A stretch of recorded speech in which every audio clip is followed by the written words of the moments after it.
नमस्कार दोस्तों, मैं मनीष सावलिया आप सभी का अपने YouTube channel Manish Savaliya RCM में स्वागत करता हूं। पिछले वीडियो में हमने चर्चा की थी कि बीपी क्या है और थायराइड क्या है, लीवर की बीमारियां क्या है, आर्थराइटिस किस तरह से होता है और ऐसे कई विषयों पर हमने चर्चा कर ली पिछले 2-3 वीडियो में। आज के इस वीडियो में हम चर्चा करेंगे कि टाइफाइड क्यों बार बार होता है, टाइफाइड किस तरह से होता है, उससे बचा कैसे जाए। बाकी जो दूसरी जो बीमारियां हैं जैसे कि टीबी क्या है, अस्थमा क्या है, इन सभी विषयों पर आज चर्चा करेंगे। तो चलिए आइए आज के विषय पर चर्चा शुरू करते हैं। कई सारे ऐसे विषय, चलिए एक और बात करते हैं। अभी हमारे यहाँ पर अहमदाबाद में मुझे कई ऐसे लोग मिले जो एक तो बीमारी की बात करते हैं जो उनको बार बार होती है। वो बोलते हैं सर हर 2 साल में मुझे एक बार होता है, वो है टाइफाइड।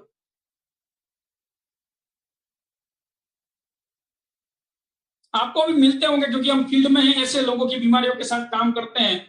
टाइफाइड की बात करते हैं, क्या है टाइफाइड, इसके बारे में थोड़ी चर्चा करते हैं। देखिए मैंने लीवर की बात की थोड़ी, एक उसके बाद मैं चर्चा करूं पीलिया जो हम बोलते हैं, पीलिया हमारे गुजराती में बोलते हैं कमड़ो, अथवा तो उसमें से बनता है कमड़ी। पीलिया का आप क्या बोलते हैं, हमको हिंदी में जो भी बोलते हैं पीलिया मेरे साथ वही बढ़िया है। ये भी लीवर का ही प्रॉब्लम है, लीवर डैमेज होने के बाद ये होता है सर। और अगर इसकी कंडीशन ज्यादा हो गई, स्टेज लंबा हो गया, अगर इसकी प्रॉब्लम ज्यादा बढ़ गई तो होगा क्या, उसके बाद पूरे बॉडी में इसका इन्फेक्शन हो जाएगा, सूजन आ जाएगी और कई सारे ऐसे कॉम्प्लिकेशन खड़े हो जाएंगे जो डॉक्टर भी कंट्रोल नहीं कर पाते। और इसका दूसरा स्टेज होने के बाद आदमी कब इस दुनिया को छोड़ के चला जाता है पता नहीं। तकरीबन ऐसा बोला जाता है कि अगर इसके दूसरे स्टेज में अगर आदमी चला जाए तो कम से कम 20 या 25% चांस रहते हैं आदमी के जिंदा रहने के। 70 से 80% लोग इसका दूसरा स्टेज आ जाए तो बाद में दुनिया छोड़कर जाना ही पड़ता है। मेडिकल साइंस भी उसको बचा नहीं सकता है सब। तो इसको भी अगर कंट्रोल करना चाहते हैं, देखो और अभी यहाँ पर मेरे पास प्रोडक्ट अभी है नहीं, वो न्यूट्रीचार्ज बायो एज। अगर आप अपने लीवर को युवान रखना चाहते हैं, आप अपने लीवर को मजबूत रखना चाहते हैं, किडनी को मजबूत करना चाहते हैं, अपनी गट हेल्थ यानी कि अपनी आंतों को मजबूत करना चाहते हैं, क्योंकि आंतों की बात कर दूं कि अभी टाइफाइड की जो बात हुई, तो क्या है टाइफाइड, कैसे होता है टाइफाइड, इसको समझिए। तो टाइफाइड होता है साल्मोनेला नाम के एक वायरस से। साल्मोनेला टाइफी और साल्मोनेला पैराटाइफी, ये 2 प्रकार के ऐसे वायरस होते हैं जिनके कारण ये टाइफाइड होता है। अभी ये है क्या, कहां से आता है, तो ये हमेशा किसी भी प्राणी के मल या मूत्र से आता है, किसी भी प्राणी के। अगर कोई इंसान टॉयलेट में जाकर आता है और अच्छी तरह से हाथ नहीं धोता है, या तो नाखून उनके बड़े हैं, ऐसा जो इन्फेक्शन उसके बाद वो मुंह में जाता है या खुराक के माध्यम से, परिवार के किसी भी माध्यम से, अगर ये गंदगी अगर डाइवर्ट होती है, वो किसी भी इंसान के अंदर ये साल्मोनेला जाता है तो उसकी जठर में जाता है सबसे पहले। और जठर में हमारा एक एसिड होता है, वो एसिड उसको अगर फैल कर देता है तो कोई दिक्कत नहीं है, लेकिन जिनका पाचन तंत्र मजबूत है उनको कोई प्रॉब्लम नहीं होगा। लेकिन जिनका पाचन तंत्र खराब हुआ है, जिनको गैस एसिडिटी कब्जियत की शुरुआत हो चुकी है, अगर इसके बॉडी में साल्मोनेला गया तो क्या होगा, जठर से वो निकल के छोटी आंतों में जाएगा और छोटी आंतों में चिपक जाएगी और तकरीबन 14-15 दिन के बाद इसकी असर शुरू होगी। पहले 7 दिन तक अगर इसका रिपोर्ट करवाया जाए तो वो रिपोर्ट भी नॉर्मल आता है, पता नहीं चलता इसके बॉडी में वायरस है। 15 दिन के बाद इसकी असर शुरू होती है। और अगर इसको भी टाइफाइड होने के बाद, देखिए होता क्या है, टाइफाइड बार बार अंदर थोड़ा बहुत रह जाता है और बार बार रिएक्शन करता है। जिनको होता है उसको पता है क्यों करता है, क्योंकि टाइफाइड को बोला क्या जाता है आसान भाषा में अगर सीधा समझ ले तो आंतों में सूजन, आंतों में सूजन है उसको बोलते हैं टाइफाइड। सूजन आने का काम मैंने जो बोल दिया, साल्मोनेला कहां से आता है वो भी बोल दिया। अभी ये भी ध्यान रखना चाहिए, खाने से पहले अच्छी तरह से हाथ धोने चाहिए, टॉयलेट यूज करने के बाद, बाथरूम से बाहर निकलने के बाद बहुत ही अच्छी तरह से अगर आप हाथ धोते हैं और अपने परिवार को भी इसको सिखा देते हैं तो आप टाइफाइड से बच पाएंगे। दूसरी बात, टाइफाइड से बचने के लिए सबसे पहला अगर कोई काम है तो प्रोटीन है। अगर आप टाइफाइड से बचना चाहते हैं और अपने परिवार को टाइफाइड ना हो उसके लिए अगर काम करना चाहते हैं तो प्रोटीन जरूरी है। अगर आपको एक बार टाइफाइड हो भी गया और उसको रिकवरी जल्द करना चाहते हैं, देखिए टाइफाइड एक ऐसी चीज है, एक बार अगर हो गया और उसके बाद अगर आपने पूरी तरह से प्रोटीन अपने बॉडी को नहीं दिया तो फिर से भी हो सकता है, या फिर उसकी जो माइनस पॉइंट है पूरी जिंदगी आपको भुगतना पड़ेगा। समझ लिया, आप अच्छे हो गए, आपको फिर से वो आया नहीं, लेकिन उसकी असर जो हो गई उसको रिकवरी के लिए अगर आपने पूरा प्रोटीन नहीं दिया तो पूरी जिंदगी गैस, एसिडिटी और कब्ज रहेगा। आप देखो अगर टाइफाइड हो गया तो आपको मूंग की दाल या ऐसे प्रोटीन वाली चीजें ज्यादा खाने को बताया जाता है, अंडे खाने को बताया जाता है। उसका सबसे बड़ा कारण है कि अगर आंतों को मजबूत करना है तो एक ही ऐसा पोषक तत्व है जिसको आप जल्दी से अपने बॉडी में एब्जॉर्ब करके जल्दी उसका रिजल्ट ले पाएंगे, वो भी है प्रोटीन। तो जैसे कि मैंने टाइफाइड बताया, अभी अस्थमा, चलिए एक और बात करते हैं अस्थमा।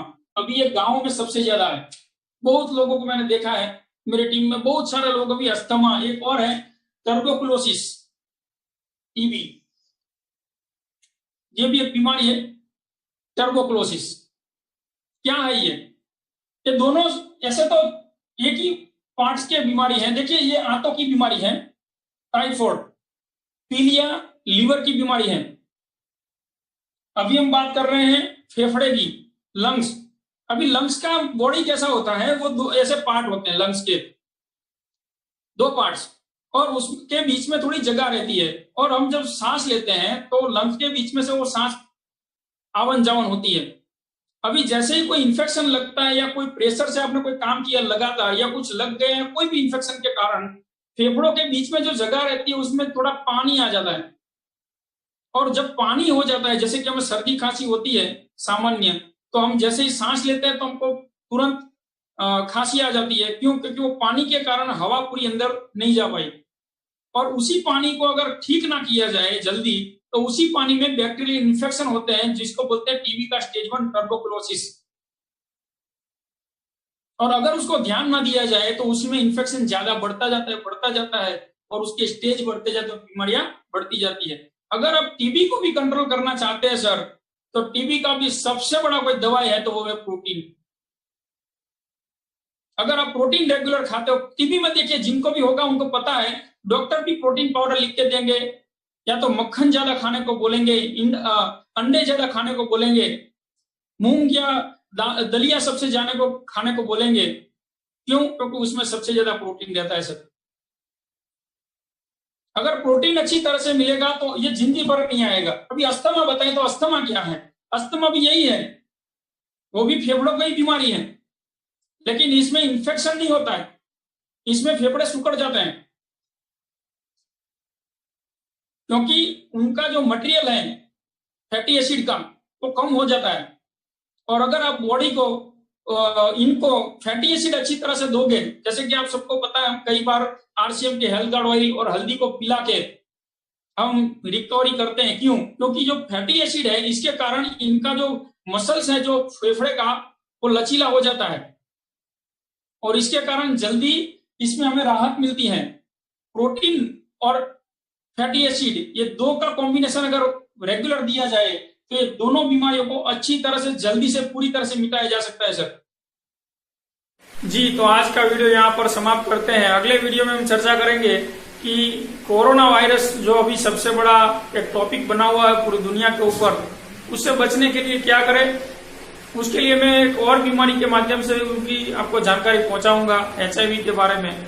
तो चलिए मिलते हैं अगले वीडियो में। तब तक अभी तक अगर आपने मेरे चैनल को सब्सक्राइब नहीं किया तो सब्सक्राइब करें, क्योंकि आज हमारी इस YouTube चैनल पर 3 प्रकार के अलग अलग वीडियो सीरीज चल रहे हैं, जिसमें एक है आध्यात्मिक सेशन, जिसका नाम हमने दिया आध्यात्मिक कैप्सूल। हमारे ग्रेट अपलाइन ग्रेट मार्गदर्शक श्री दिनेश भाई सिलेरिया के माध्यम से हर सुबह 6 बजे से 7 बजे तक एक जबरदस्त मैं बता सकता हूँ कि लाइफ चेंजिंग एक आध्यात्मिक सेक्शन चल रहा है, जिनमें हमें मन, वचन और कर्म से क्या करना चाहिए और क्या नहीं करना चाहिए उसके विषय में हमें दिनेश भाई के माध्यम से बहुत ही अच्छी जानकारी मिल रही है। और वही जो सुबह का सेशन है उसके कुछ गिने हुए चुनिंदा पलों को मैं आपके सामने लेकर आ रहा हूं, जिसका हमने नाम रखा है आध्यात्मिक कैप्सूल। तो प्लीज सब्सक्राइब करें इस चैनल को और अपनी टीम के सभी साथियों तक इस चैनल का मार्केट करें, उनके साथ ये शेयर करें, उनको सब्सक्राइब करवाएं, जिससे इस आध्यात्मिक सेशन के बारे में भी उनको अच्छी तरह से जानकारी मिले। और एक जो हमारा कैलकुलेशन के बारे में RCM में कैसा पैसा किस तरह से पैसा आता है उसके विषय में हमने एक वीडियो बनाया था, वो भी अभी चालू है, तो हम उसके विषय में भी चर्चा करेंगे। लेकिन ये 2 वीडियो सीरीज जो अभी चल रही है उसके ऊपर पहले काम करेंगे, बाद में हम उसको आगे के वीडियो जारी करते रहेंगे। उसमें भी हमने 2 वीडियो बनाए हैं जो डिस्क्रिप्शन में हमने लिख दिया है, आगे हम बात करते रहेंगे। वो वीडियो जल्द से जल्द हम शुरू कर देंगे। तो जय हिंद, नमस्कार, जय भारत।